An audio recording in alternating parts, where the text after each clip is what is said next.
নমস্কার, কেমন আছেন সবাই? আশা করছি সবাই খুব ভালো আছেন, সুস্থ আছেন। মৌসুমী রকমারি রান্নাতে আপনাদেরকে আবারও একবার অনেক অনেক স্বাগত। প্রতিদিনের মতো আজও একটা সুন্দর রেসিপি আপনাদের সঙ্গে শেয়ার করব। আশা করছি আপনাদের খুব ভালো লাগবে। এখন গরমের দুপুরে একদম হালকা পাতলা যাতে খাওয়া যায় এরকমই একটা কম মশলা, কম তেল দিয়ে একদম দুর্দান্ত স্বাদের গরম গরম একটা ঝোলের রেসিপি নিয়ে চলে এসেছি। চলুন তাহলে আজকের এই রেসিপিটা আমি কিভাবে বানিয়েছি সেটাই কিন্তু আপনাদের সঙ্গে শেয়ার করব। একদম স্বাস্থ্যকর একটা রান্না, বাড়িতে দুপুরের খাওয়া একদম জমজমাট হয়ে যাবে। তাহলে এবার রেসিপিটা ঝটপট করে বানানো শুরু করে দিই। তো এইখানে দেখতে পেয়েছেন আজকে আমি একটা মাছ দিয়ে কিন্তু রেসিপিটা বানাবো। তো এইখানে তার জন্য কেটে নিয়েছি সবজি। এখানে সজনে ডাঁটা আছে, আর একটু গাজর নিয়েছি, পেঁপে নিয়েছি, আর এগুলো একদম বড় বড় আর একটু মোটা সাইজের কেটে নিয়েছি। এইখানে দেখুন আলু নিয়েছি একটা, আলুটাও একটু লম্বা লম্বা সাইজে কেটে নিয়েছি। তো আমার এইখানে সবজিগুলো সব কাটা হয়ে গেছে। এবার সবজিটা কিভাবে বানাবো সেটা দেখিয়ে দেব।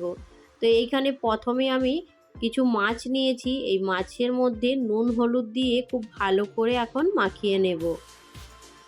যারা কিন্তু মাছ খেতে পছন্দ করেন না তারা কিন্তু নিরামিষভাবেও বানিয়ে খেতে পারবেন। শুধু মাছটা না দিলেই একদম নিরামিষ হয়ে যাবে, সেটাও কিন্তু খেতে দুর্দান্ত স্বাদের হবে। তো এইখানে দেখুন আমি মাছের মধ্যে নুন হলুদ সুন্দর করে মাখিয়ে নিয়েছি।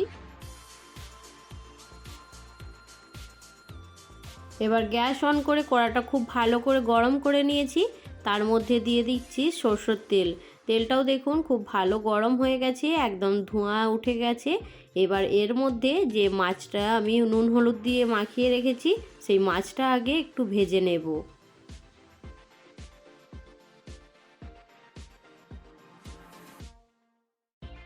মাছের একটা সাইড যখন ভাজা হয়ে যাবে মাছগুলোকে আস্তে আস্তে উল্টে দিতে হবে। উল্টে দিয়ে অপর পিঠটাও কিন্তু সুন্দর করে একটু ভেজে নিতে হবে।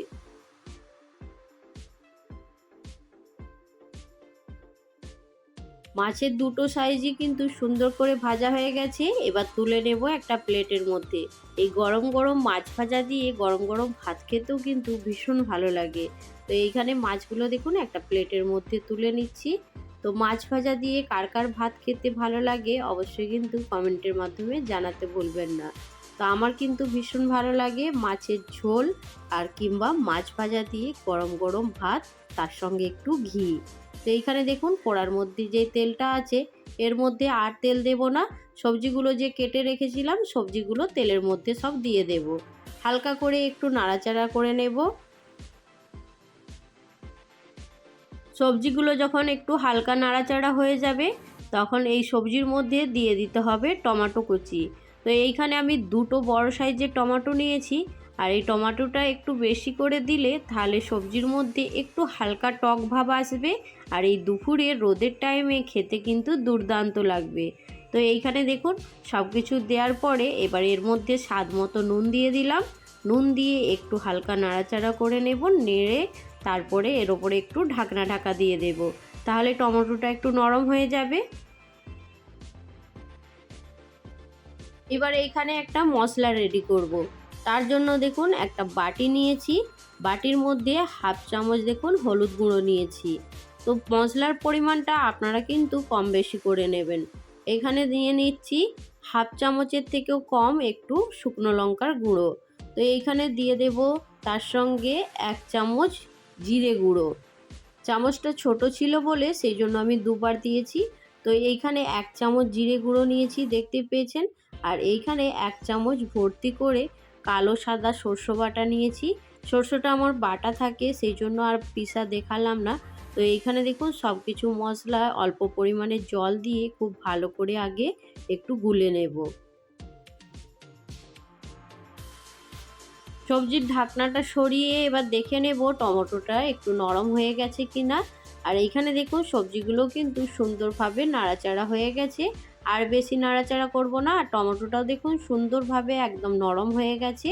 এবার যে মশলাটা আমি বানিয়ে রেখেছিলাম সবজির মধ্যে সেই মশলাটা এবার দিয়ে দেব।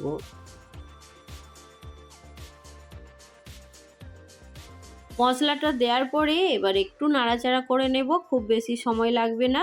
তো এইখানে দেখুন একটু নাড়াচাড়া করার পরে এবার পরিমাণ মতো জল দিয়ে দেব। জল দিয়ে এবার সবজিগুলো সেদ্ধ হওয়া পর্যন্ত অপেক্ষা করব।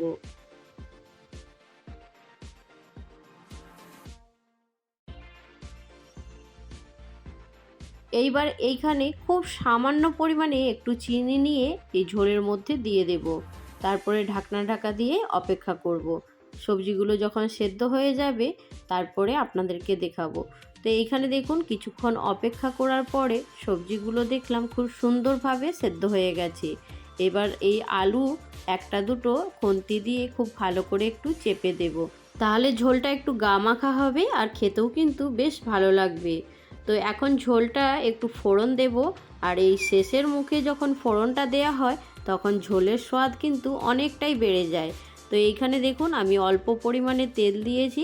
তেল দিয়ে দুটো শুকনো তেজপাতা, দুটো শুকনো লঙ্কা আর খুব সামান্য পরিমাণে একটু ফোড়ন নিয়েছি, 5 ফোড়ন, সেটা দিয়ে দিয়েছি।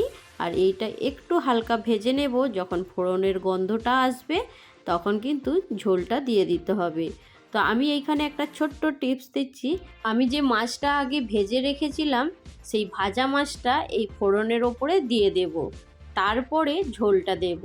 তাহলে কিন্তু ঝোলটা আর খুব বেশি লাফালাফি করবে না। আর ডাইরেক্ট যদি তেলের মধ্যে ঝোলটা দেয়া হয় তখন ঝোলটা এতটাই চারপাশে ছিটিয়ে যায়, তখন সেটাও আবার পরিষ্কার করতে অনেকটা সময় লেগে যায়। এই জন্য কিন্তু এই টিপসটা আপনারাও কিন্তু ফলো করে দেখতে পারেন। আশা করছি আপনাদেরও কিন্তু এটা ভালো লাগবে। তো এখন আমি মিনিট 2 খুব গ্যাসের ফ্লেমটা লো করে একদম মাছের সঙ্গে ঝোলটা ফুটিয়ে নেব। তাহলে মাছটাও সেদ্ধ হয়ে যাবে আর মাছের যে স্বাদটা ঝোলের মধ্যে চলে আসবে। তো 2 মিনিট পরে আপনাদের কাছে ফিরে আসছি। এবার ঢাকনাটা খুলে দেখে নেব মাছটা সেদ্ধ হয়েছে কিনা। ঢাকনাটা সরানোর সঙ্গে সঙ্গেই নাকের মধ্যে একদম 5 ফোড়নের যে গন্ধটা সেটা কিন্তু ভীষণই ভালো লাগছিল। তো এইখানে মাছটাও কিন্তু সুন্দরভাবে সেদ্ধ হয়ে গেছে আর ঝোলটা কিন্তু আমার একদম হয়ে গেছে। দুপুরে এই গরমের সময় একদম হালকা পাতলা রান্না। তো আজকের রেসিপি আপনাদের কেমন লাগলো জানাতে কিন্তু একদমই ভুলবেন না। আর যদি ভালো লাগে অবশ্যই কিন্তু যারা প্রথম আজ আমার চ্যানেল দেখছেন আপনাদের কি যদি এই হালকা পাতলা রেসিপির কোনো অংশ ভালো লাগে অবশ্যই কিন্তু আমার চ্যানেলটা সাবস্ক্রাইব করে আমার পাশে থাকার অনুরোধ রইল। এইরকমই সুন্দর সুন্দর রেসিপি নিয়ে খুব তাড়াতাড়ি আরও একটা নতুন ভিডিওর সঙ্গে চলে আসব। সবাই ভালো থাকবেন, সুস্থ থাকবেন, বাই।